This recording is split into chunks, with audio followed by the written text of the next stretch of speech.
Hello everyone, I am Pallavi Mishra and welcome back to my channel learn to teach.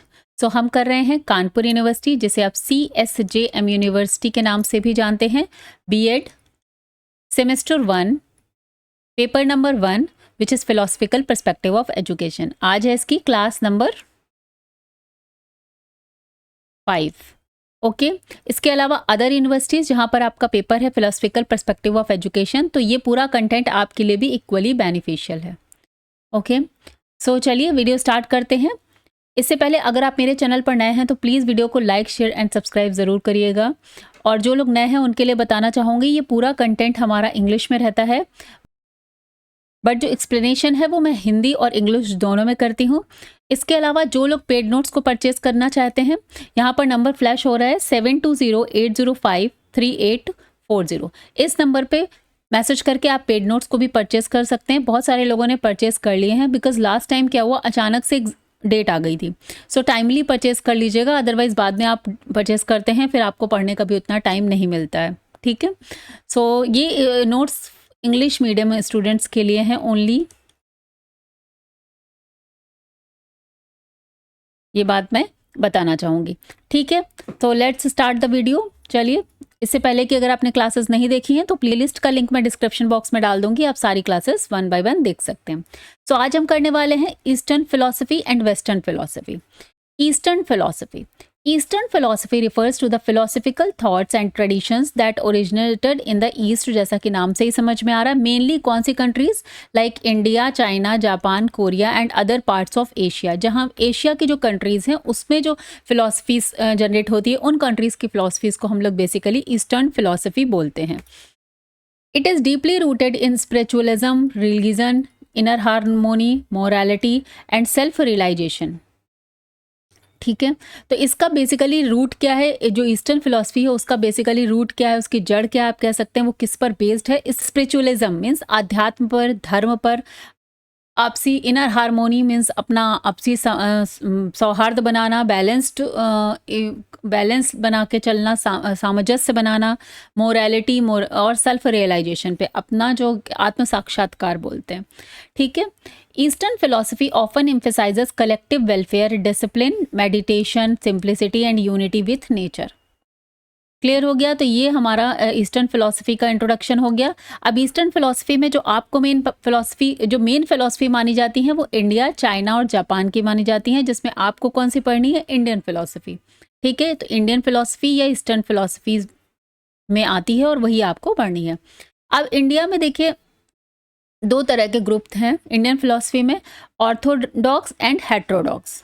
ठीक है, तो Orthodox जिसे बोलते हैं आस्तिक, जो ईश्वर पर विश्वास रखते हैं, जो वेदों को मानते हैं। बेसिकली ऑर्थोडॉक्स मतलब जो वेदों को मानते हैं।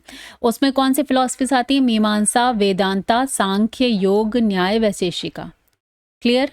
इसके अलावा हेट्रोडॉक्स जो नास्तिक हैं, जो भगवान को नहीं मानते हैं, उसमें चरवाक की फिलोसफी है, बुद्धिज्म है और जैनिज्म है। ठीक है, तो इनके बारे में भी आगे की यूनिट्स में अच्छे से बताया गया है। इसके बारे में बुद्धिज्म, जैनिज्म, वेदांत को आपको बहुत अच्छे से आगे जाके डीप में पढ़ना है, तो वो हम आगे की क्लासेस में करते जाएंगे। ठीक है, देखिए पूरा ये कंटेंट मैंने आपके टॉपिक वाइज बनाया है, जैसा टॉपिक है, क्योंकि इससे ज़्यादा नहीं पढ़ना है कि फिर आप ये बुक पढ़ रहे हैं वो बुक पढ़ रहे हैं, ऐसा कुछ नहीं है। जो कुछ ये है मैंने बता दिया, बस इसी को आप अच्छे से कर लेंगे और आपका पूरा पेपर कंप्लीटली इससे प्रिपेयर हो जाएगा। ठीक है, now coming to the western philosophy. अब ईस्टर्न फिलोसफी तो समझ में आ गया, वेस्टर्न फिलोसफी क्या होती है। Western philosophy refers to the philosophical ideas developed in the west, mainly in Europe, North America. ठीक है, starting from ancient Greek philosophy and to modern thinkers. तो हम लोग ग्रीक फिलोसफर्स के भी अभी ऊपर डिस्कशन किए थे। ठीक है, तो वहाँ से आगे बढ़ते हुए वेस्टर्न की फिलोसफी मानी जाती है, अमेरिका और नॉर्थ अमेरिका और यूरोप के जो फिलोसफर्स थे उनकी फिलोसफी को। It focus on more logic, rational thinking, science, analysis and individualism. तो इनका फोकस कहाँ पर होता है, जैसे ईस्टर्न फिलोसफी का मेन फोकस अध्यात्म पर था। ठीक है, आपसी सौहार्द बोल सकते हैं, मॉरल वैल्यूज बोल सकते हैं, उन सब पर था और आत्म साक्षात्कार पर था। बट इनका वेस्टर्न वालों का मेन फोकस है लॉजिक। ये हमेशा हर चीज़ लॉजिक से बात करते हैं। साइंस पर मेन फोकस होता है, rational thinking, logic, analysis, individual. तो लॉजिकल थिंकिंग की बात होती है, तर्क संगत, जो लॉजिक, रेशनल मतलब साइंटिफिक यहाँ पर एनालिसिस बोली जाएगी, और साथ में इंडिविजुअलिज्म, ये पर्टिकुलर व्यक्ति को की बात की जाती है। जबकि हमारे इधर इंडिया में क्या है, वो आपसी सौहार्द, मतलब सबको साथ लेके चलने की बात की जाएगी, लेकिन वहाँ पर मेन फोकस एक इंडिविजुअल पर होगा, व्यक्ति विशेष पर फोकस करते हैं वो लोग। अपना उनका फोकस रहता है कि एज ए इंडिविजुअल वो कैसे ग्रो हो सकते हैं। ठीक है, तो next, it tends to separate reason from religion and often uses empirical and scientific method to understand the reality। अब देखिए, ये इनकी सोच जो है वो धर्म से अलग है। ठीक है, इनकी जो भी फिलॉसफी है वो, जैसे हमारे इंडिया में जो भी फिलॉसफी हो वो धर्म से रिलेट कर दिया गया, स्पिरिचुअलिज्म से रिलेटेड है, आध्यात्मिकता से रिलेटेड है। जो भी हमारी जितनी लॉजिकल थिंकिंग है वो भी हमारे धर्म से या हमारी जो आध्यात्मिकता है उससे ही आगे बढ़ती है। बट जो वेस्टर्न फिलॉसफी है उनका रिलीजन अलग है, और जो उनकी रियलिटी सेंस फिलॉसफी क्या थी, जो हमने स्टार्टिंग में पढ़ा पहले की क्लासेस में, कि study of finding truth, knowledge, सत्य क्या है, ज्ञान क्या है, इसकी लिए जो अध्ययन होता है उसे हम फिलॉसफी बोलते हैं। ठीक है, तो अब हमारे इंडिया में उसी को बोलेंगे व्हाट इज गॉड। ठीक है, व्हाट इज सोल, आत्मा, परमात्मा, इसकी थिंकिंग बोली जाएगी। लेकिन वेस्टर्न में क्या बोली जाएगी, what is good, what is bad, what is right, what is wrong. या अगर हमें जो भी हमारे दिख रहा है वो उसका कुछ जो भी उनको अपनी लाइफ की रियलिटी को जानना है, उसकी सत्यता को परखना है, तो they will give their scientific methods and empirical thinking के बेस्ड पर, लॉजिक रीजनिंग के बेस पर ही उस पर जाएंगे, इंट्यूशन के बेस पर नहीं जाएंगे। ठीक है, इनके मेजर वेस्टर्न फिलोसफीज में आती हैं idealism, realism, naturalism and pragmatism, और इन्हीं चारों को आपको बहुत डीप में जाके आगे की यूनिट्स में पढ़ना है। ठीक है, तो क्लियर हुआ what is western philosophy and what is eastern philosophy. Now coming to the direct question आता है कि व्हाट इज द डिफरेंस। अगर आपको डिफरेंस आता है तब उसका भी ये पूरा कंटेंट हो जाएगा, और अगर सिर्फ एक ही फिलोसफी को एक्सप्लेन करने को आता है, या तो ईस्टर्न पर या तो वेस्टर्न पर, तो वो भी उससे में भी आपका ये कंटेंट फुल्ली आप इसी तरह से लिख सकते हैं। ठीक है, तो ईस्टर्न फिलोसफी ऑन एजुकेशन, अब आप बैचलर ऑफ एजुकेशन पढ़ रहे हैं तो हम लोग एजुकेशन के कॉन्टेक्स्ट में ही ये बात करेंगे।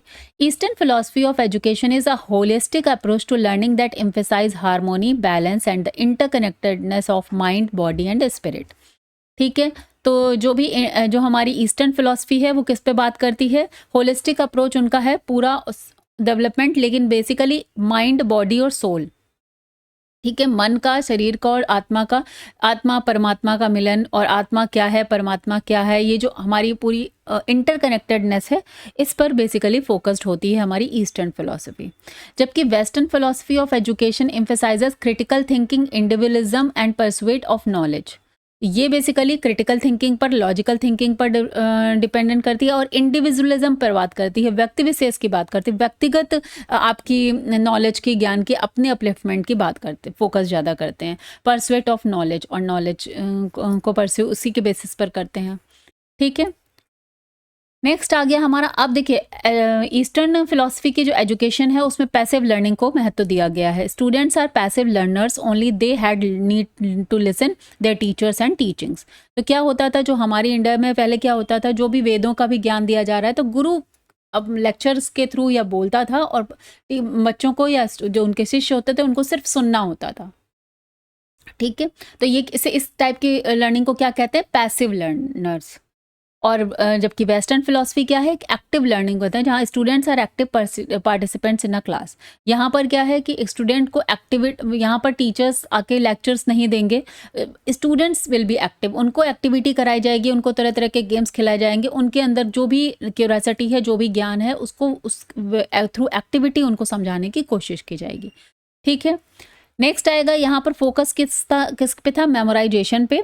Students memorise facts and information from text book to prepare for exam. तो यहाँ पर क्या होता था, जैसा कि गुरु शिष्य की परंपरा से अगर हम लोग स्टार्टिंग से देखेंगे वैदिक काल से, तो वहाँ पर गुरु जो है अब मंत्रों को, श्लोक्स को बोलते थे, और फिर बच्चे उसको रिवाइज करते थे, शिष्य जो है लर्न करते थे, मेमोराइज करते थे, अंडरस्टैंड करते थे। सिमिलरली अगर आप मेडिवल में जाएंगे तो जो हमारी कुरान और वो सब मेडिवल्स के थे, उनमें भी यही था कि वो अपनी जो टीचिंग्स थी उनको बोलकर बताते थे। बुद्धिज़्म में भी यही था और जैनिज़्म में भी यही था।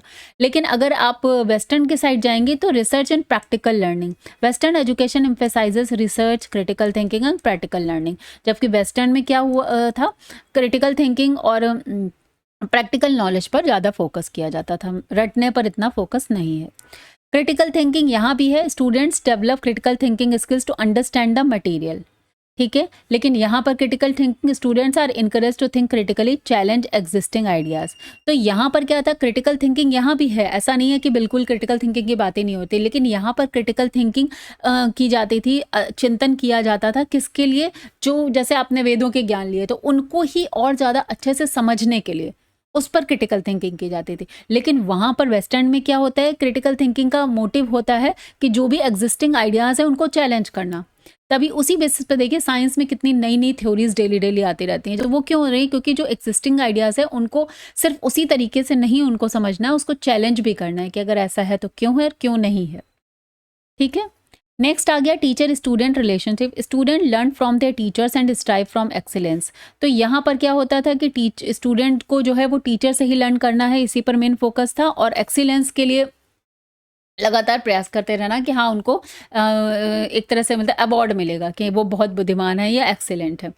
सिमिलरली लेकिन इस साइड पर क्या है, वेस्टर्न फिलॉसफी में teacher student relationship, teachers act as a facilitator, guides helping student learn rather than teaching them what to do. यहाँ पर क्या होता है कि टीचर्स ये नहीं बताते कि आपको क्या करना है, कैसे करना है, वो सिंपली एज ए फैसिलिटेटर होते हैं, फैसिलिटेट करते हैं, उनको गाइड करते हैं, कि उनको हेल्प करते हैं चीज़ों को समझने में और लर्न करने में, but they don't tell them that कि what to do what not to do.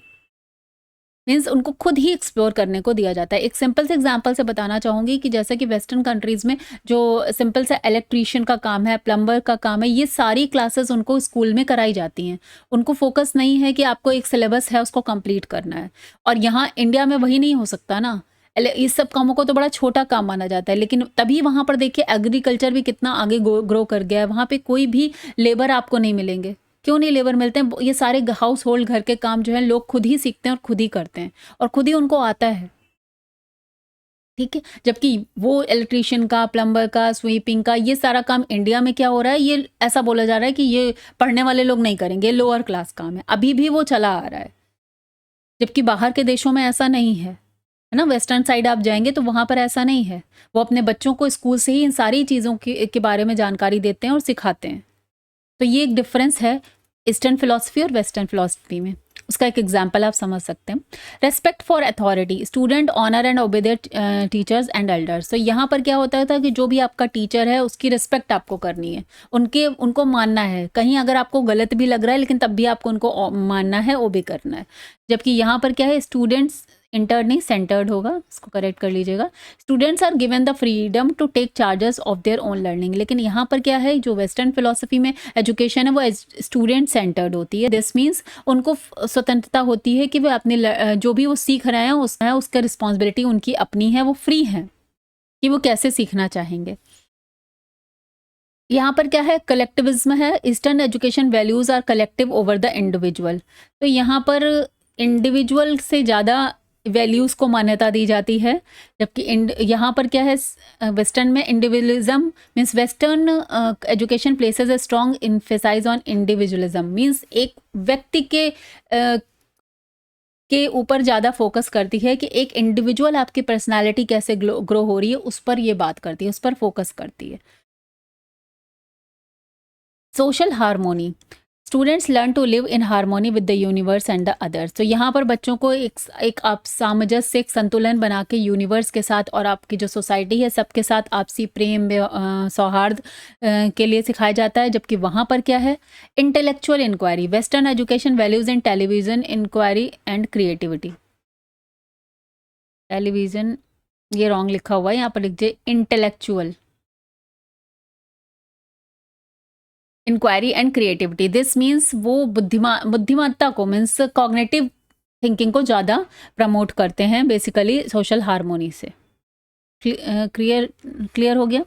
Next आएगा ईस्टर्न फिलॉसफी में कौन कौन सी आती हैं, वेदांत, जैनिज्म, बुद्धिज्म।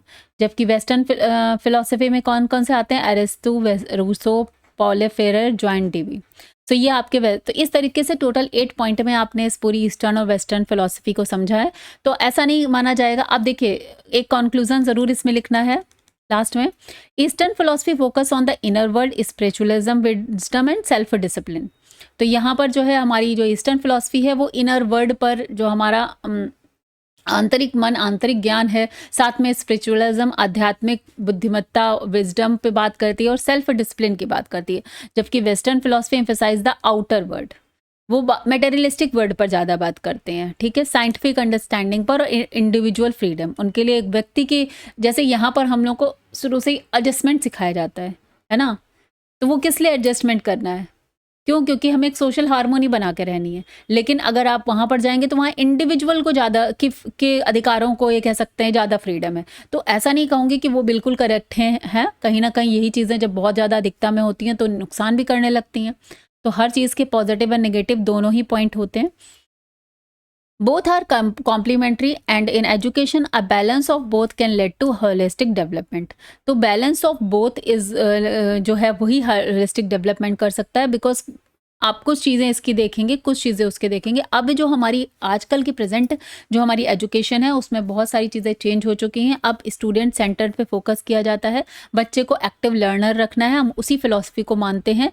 लेकिन कहीं ना कहीं हमने अपने जो हमारी फिलॉसफी थी उनकी भी बहुत सारी चीज़ों को उसमें इंक्लूड किया है। तो this means nowadays we are giving combination of both western and eastern philosophies, ठीक है, combining values and logics, ethics and science and self realisation and rational inquiry. Clear? तो हम लोगों ने तर्क संगत जो है रेशनल इंक्वायरी पर भी बल दिया है, लेकिन साथ में सेल्फ रियलाइजेशन पर भी बल दिया जाता है, लॉजिक पर भी है, लेकिन वैल्यूज़ को भी हम साथ में लेकर चलते हैं, साथ में एथिक्स भी है, लेकिन साइंस को भी हम लोग बराबर इंक्लूड कर रहे हैं अपनी एजुकेशन में। तो आई होप कि यहाँ से समझ में आया what is eastern philosophy and what is western philosophy. अगर आपके एग्जाम में आएगा तो आप इसी तरीके से अपने आंसर को, इन पॉइंट्स को इंक्लूड करके लिख सकते हैं। Now coming to the next topic, इसी में है ब्रांच ऑफ की, बेस्ड ऑन की ब्रांचेस ऑफ फिलॉसफी। अब यहाँ पर दूसरा डिफरेंस मैंने दिया है ब्रांच ऑफ फिलॉसफी का, जो उनकी फिलॉसफी की ब्रांचेस हैं उसके बेसिस पर ईस्टर्न और वेस्टर्न फिलॉसफी में क्या डिफरेंस है, ठीक है। तो इस तरीके से आपको यहाँ पर पूरा कंटेंट मिल जाएगा ईस्टर्न फिलॉसफी का based on education and based on branches, या वेस्टर्न फिलॉसफी का। तो अगर डिफरेंस में आता है तब भी आप लिख पाएंगे, और अगर आपको ऐसे फुल एक्सप्लेन करने को आता है तो भी आप लिख पाएंगे, ठीक है। सो मेटाफिजिक्स देखते हैं। मेटाफिजिक्स ब्रांच ऑफ फिलॉसफीज हमने पहले के वीडियोस में डिस्कस किया है। Epistemology, metaphysics, logic, ethics, values, ये सारी हमने पहले, एक्सियोलॉजी हमने पहले के वीडियोस में डिस्कस किया है, ठीक है। तो मेटाफिजिक्स बेसिकली होती है फिलॉसफी जिसके अंतर्गत हम क्या कहते हैं, व्हाट इज रियलिटी, हम इसकी बात करते हैं, रियलिटी क्या है। Eastern philosophy, reality is spiritual and non material in nature. तो ईस्टर्न फिलॉसफी के अकॉर्डिंग जो है आध्यात्मिक, स्पिरिचुअलिटी की बात होती है, सत्यता वो उसी को मानते हैं। ये सारी जो मटेरियलिस्टिक चीज़ें हैं जो हम देख रहे हैं आसपास, उसको वो रियलिटी नहीं मानते हैं, क्योंकि हम सभी जानते हैं हमारी फिलॉसफी में यही बोला गया है कि सारा संसार नश्वर है, ये सब एक दिन ख़त्म हो जाएगा। लेकिन जो रियलिटी क्या है, अल्टीमेट ट्रूथ क्या है लाइफ का, वो है हमारा ब्रह्म, मोक्ष, आत्मा, इस पर बात करते हैं, ठीक है। बिलीव्स इन सोल, जिसे आत्मा बोलते हैं, कर्म, रिबर्थ, लिबरेशन, मोक्ष। तो हमारे लिए जो हमारी फिलॉसफी उसके हिसाब से मोक्ष ही सत्य है, और ये जितना भी हमें दिख रहा है, ये जगत, सारा संसार, ये नश्वर है, मीन्स मटेरियलिस्टिक चीज़ों के यहाँ पर कोई भी बात नहीं करता है, बिलीव्स नहीं करता है। जबकि western philosophy, reality is often material and dualistic. जबकि वेस्टर्न फिलॉसफी जो है वो मटेरियलिस्टिक चीज़ों पर ही बात करती है। उनके according mind versus body, mind और बॉडी दो चीज़ें हैं, और वो उसके बेसिस पर बात करते हैं। Focus on understanding being, existence and substance, ठीक है। द यूनिवर्स इज साइक्लिकल कल एंड इंटरकनेक्टेड। तो इन वेस्ट ईस्ट मेटाफिजिक्स इसकी क्या हो गई है, इसके अकॉर्डिंग ये है कि जो यूनिवर्स है वो साइक्लिकल है। दिस मीन्स कि जन्म होगा, फिर पूरी लाइफ का एक चक्र होगा, देन मृत्यु होगी, फिर यहाँ पर क्या बात आती है, रीबर्थ की बात आती है, ठीक है। तो फिर ये जन्म मृत्यु, लाइफ, जन्म मृत्यु, ये इस तरह से पूरा एक चक्र की बात करते हैं यूनिवर्सल। और साथ में एवरी पर्सन इज इंटरकनेक्टेड, जो ये पूरा इकोसिस्टम है वो एक दूसरे से इंटरकनेक्टेड है, ठीक है। तो यहाँ पर ईस्टर्न फिलॉसफी में ये माना जाता है। जबकि western philosophy is universe is linear and cause and effect based. इनके अकॉर्डिंग टाइम चल रहा है, पास्ट, प्रेजेंट, फ्यूचर, इसकी बात करते हैं, पास्ट, प्रेजेंट, फ्यूचर। एक लाइन में पूरा यूनिवर्स चल रहा है। कॉज एंड इफेक्ट की बात करते हैं कि यहाँ पर जो कुछ हो रहा है, जो भी एक्टिविटीज़ पूरे संसार में हो रही है, वर्ल्ड में हो रही है, उसका कोई कारण है और उसकी कारण की वजह से जो वो एक्टिविटी हो रही है उसका कोई इफेक्ट आता है। तो यहाँ पे कॉज एंड इफेक्ट बेस्ड इनकी फिलॉसफी है। इनके अकॉर्डिंग यही सत्य है। देखिए साइंस भी इसी की बात करती है, साइंस अध्यात्म की बात नहीं करती है। तो बहुत सारी बेसिकली जो साइंस है वो वेस्टर्न फिलॉसफी पर ही बेस्ड है। क्लियर है? Now coming to the epistemology, जिसका मतलब है ज्ञान क्या है, व्हाट इज नॉलेज। तो knowledge comes from inner experience, meditation, intuition, spiritual realisation. Emphasise subjective knowledge and self awareness. तो यहाँ पर क्या है, जो ईस्टर्न फिलॉसफी के अकॉर्डिंग समझ में आता है कि नॉलेज जो है वो इनर एक्सपीरियंस, हमारे जो अपना एक्सपीरियंस है, जो मेडिटेशन है, ध्यान है, जो इंट्यूशंस हैं, जो स्पिरिचुअल आध्यात्मिकता की बात करते हैं, स्पिरिचुअलिटी की बात करते हैं और सेल्फ रियलाइजेशन की बात करते हैं, आत्म साक्षात्कार। सो यहाँ पर सब्जेक्टिव नॉलेज से मतलब है कि आप अपने एक्सपीरियंस को और अपने जो जर्नी है, अपनी जो ज्ञान है, उसको एक लाइन में आप डिफाइन नहीं कर सकते। मतलब वो ऑब्जेक्टिव नहीं है। जैसे बोल दिया, एक एग्जांपल के थ्रू समझते हैं, लाइक ऑब्जेक्टिव आंसर, आप खुद का पेपर भी आप सब्जेक्टिव और ऑब्जेक्टिव में देखते हैं, तो सब्जेक्टिव नॉलेज जो है वो हर का अपने अपना होगा। It depends on each person. ठीक है, पर्सन टू पर्सन पे आपका सब्जेक्टिव ज्ञान डिपेंड करता है। आपकी लाइफ के अपने एक्सपीरियंसेस हैं, अपने आपके जो है ज्ञान है, नॉलेज है, या अपना इंट्यूशन है, आपकी फीलिंग्स अपनी फीलिंग्स हैं। तो ये बेसिकली सब्जेक्टिव नॉलेज पे आ जाती है। अपने इमोशंस को आप अपनी तरह से डिफाइन करेंगे, कोई अलग व्यक्ति है वो अपनी तरह से डिफाइन करेगा। ठीक है, जबकि ऑब्जेक्टिव का मतलब क्या हो गया है कि जैसे कि वो सभी के लिए, वो आपका भले एक्सपीरियंस ना हो लेकिन वो ट्रू है, वो फैक्ट्स पर कर रहा है। जैसे कि एक एग्जाम्पल, लाइक वाटर है, 100 डिग्री सेंटीग्रेड पर बॉयल कर रहा है, तो वो सभी के लिए 100 डिग्री सेंटीग्रेड वो यूनिवर्सल फैक्ट है। ठीक है, उसमें किसी का एक्सपीरियंस से कोई मतलब नहीं है। This is true for all. तो knowledge is based on reason, logic, observation and scientific methods, focus on objective truth and empirical evidence. तो समझ में आया कि यहाँ पर ये क्या है, सब्जेक्टिव है, और वहाँ पे क्या है, ऑब्जेक्टिव है नॉलेज। तो जैसा कि आप देख भी रहे हैं कि ये आपका पेपर कैसा है, सब्जेक्टिव है। तो इसमें जो भी जो लोग भी इसका आंसर लिखेंगे, किसी भी ईस्टर्न वेस्टर्न लोग, तो मेन फैक्ट्स को छोड़ के सबकी अपनी लैंग्वेज होगी इस चीज़ को डिफाइन करने के लिए। ठीक है, लेकिन ऑब्जेक्टिव क्वेश्चन में तो आंसर सभी का सेम रहने वाला है। तो आप वहाँ से इस चीज़ को समझ सकते हैं। Logic is non dualistic and often intuitive. यहाँ पर क्या है, लॉजिक जो हमारा ईस्टर्न फिलॉसफी मानती है कि लॉजिक जो है वो कोई दो तरह का लॉजिक नहीं है, एक ही सिक्के के दो पहलू हैं, पॉजिटिव एंड नेगेटिव। तो नॉन ड्यूअलिस्टिक है, not two, logic is not two. और इंट्यूशन पे बहुत बल दिया जाता है। Focus on integration and harmony of opposites. तो यहाँ पर किया जाता है कि जो इंटीग्रेशन पे फोकस किया जाता है और सभी को साथ में, जैसे हर दोनों पक्षों को देखा जाता है, अगर अच्छा है तो बुरा भी है, और दोनों को एक्सेप्ट किया जाता है। जैसे अद्वैत भी क्या है, अद्वैत का मतलब यही है कि जो दो नहीं है, एक ही है। आत्मा और परमात्मा को एक ही माना जाता है कि आत्मा जो है वो परमात्मा का ही अंश है। ठीक है, यिंग यांग जो एग्जाम्पल में लिखा है, ये भी चाइनीज फिलॉसफी है, वो भी इसी की बात करती है कि हार्मोनी मतलब सामंजस्य की, बैलेंस की, इंटीग्रेशन की, यूनिटी की बात करते हैं कि सब एक है, नॉन ड्यूअलिस्टिक है। जबकि यहाँ पर लॉजिक कैसा है, analytical, structured and formal, follows rules of deductive and inductive reasoning. तो यहाँ पर डिडक्टिव और इंडक्टिव रीजनिंग आगे जाके आप पढ़ेंगे सेमेस्टर्स में। डिडक्टिव रीजन का मतलब होता है कि जो भी आपका अननोन है वहाँ से नोन पर आना, और इंडक्टिव का मतलब होता है कोई चीज़ अगर आपकी नोन है तो नोन टू अननोन जाना। तो इसमें एग्जाम्पल क्या होता है, सिलोगिज्म, आर्ग्यूमेंट एंड स्ट्रक्चर। तो आर्ग्यूमेंट के थ्रू, स्ट्रक्चर्स के थ्रू, या सिलोगिज्म मतलब होता है कि जो फैक्ट में ट्रू नहीं है लेकिन लॉजिकली करेक्ट आ रहा है। डिडक्टिव रीजनिंग और इंडक्टिव रीजनिंग के ये अंतर्गत आता है। तो ये हम इस पे बेसिस बात होती है। नेक्स्ट आ गया हमारा एक्सियोलॉजी। एक्सियोलॉजी मतलब वैल्यूज की बात करते हैं। Values as spiritual, moral and community oriented. तो यहाँ पर इस अगेन है कि पूरा ईस्टर्न फिलॉसफी स्पिरिचुअलिटी पे बेस्ड है, तो जो वैल्यूज हैं वो भी मॉरल वैल्यू पे बेस्ड है, कम्युनिटी ओरिएंटेड है। यहाँ पर हर किसी को आपसी इसीलिए हमारा इंडिया भी यही है कि वसुधैव कुटुंबकम जो बोलते हैं कि पूरी धरती एक है। हमारी फिलॉसफी बोलती है कि हम सबको साथ लेके चलना है, कोई एक इंडिविजुअल पर फोकस नहीं होता है। Emphasise on self control, humility, compassion, detachment. तो किस पर बेस करती है, आत्मनियंत्रण पर बच्चों को सेल्फ कंट्रोल सिखाते हैं, फैमिलीज़ में ही स्टार्टिंग में सिखाने लगते हैं, कंपैशन, दया की भावना, और साथ में ये सारी चीज़ें मटेरियलिस्टिक हैं तो कहीं ना कहीं से डिटैच रहना है आपको। तो ये सब हमारे उसमें ज्ञान दिया जाता है। जबकि वेस्टर्न में क्या है, वैल्यूज़ आर ऑफन इंडिविजुअलिस्टिक, तो इंडिविजुअल पर बात करते हैं। यहाँ पर वैल्यूज़ जो हैं वो इंडिविजुअल पर रहती हैं, ह्यूमन सेंटर्ड रहती हैं। ये लोग ह्यूमंस की फ्रीडम को, राइट को ज़्यादा ऊपर रखते हैं। कम्युनिटी की अगर बात आएगी तो उसके comparatively emphasise on freedoms, rights, achievements and personal fulfilment.